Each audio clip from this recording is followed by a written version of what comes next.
we are giving you a few more options to use, things to do at home for labor and delivery prep. Okay, these are some add-ons, some self things you can do, range of motion.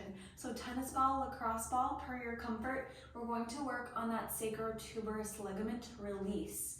Sacrotuberous ligament attaches from your sacrum, your tailbone, to your sit bone. So, excuse me here, but you are going to sit on this tennis ball real low and close to your midline, one side at a time. So you can sit right on the tennis ball, and it'll almost feel just a little bit tender. Usually it doesn't feel too tender, so keep that in mind.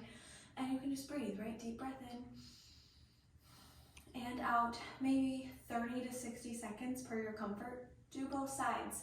Now, when we're talking labor and delivery prep, we're talking 37 weeks and beyond, okay? So again, for your comfort, none of this is going to be something to induce you or send you into labor. That's not what any of this is doing, but we want to decrease tension so that your body, pelvis, etc. can move as it needs to, as it's allowed, and do both sides, okay? Now, I'm gonna ditch that guy. And we're gonna talk about some range of motion, like I mentioned.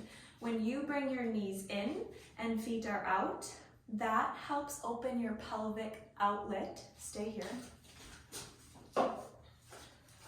Pelvic outlet is where babe is going to end up delivering from in a vaginal delivery, okay? So we're gonna set this guy down and knees in a little bit, be careful, feet are out a little bit, and you can work on just squatting ever so slightly. Maybe you hold onto your countertop, okay?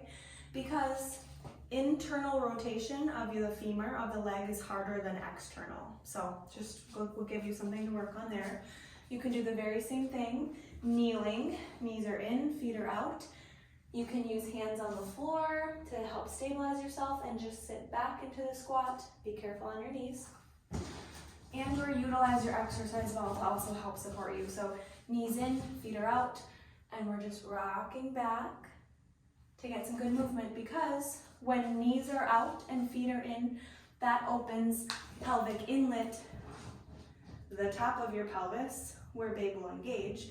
So yes, we want to start there, but like I mentioned, external rotation is easier. This is so much easier than knees in and feet out. Okay, you guys, so a couple things for you to do there. The very last thing, grab your muscle roller or your baking pin, and mamas, you can roll your inner thigh, your adductor muscles, okay? These muscles attach right up into your pubic bone area, into your pelvis, and you can roll those muscles, again, decreasing tension, relax the soft tissue. One small thing, especially if you're dealing with some swelling, start at the knee and always just pull it in, okay? Lymphatic drainage, you just want to pull that towards the heart.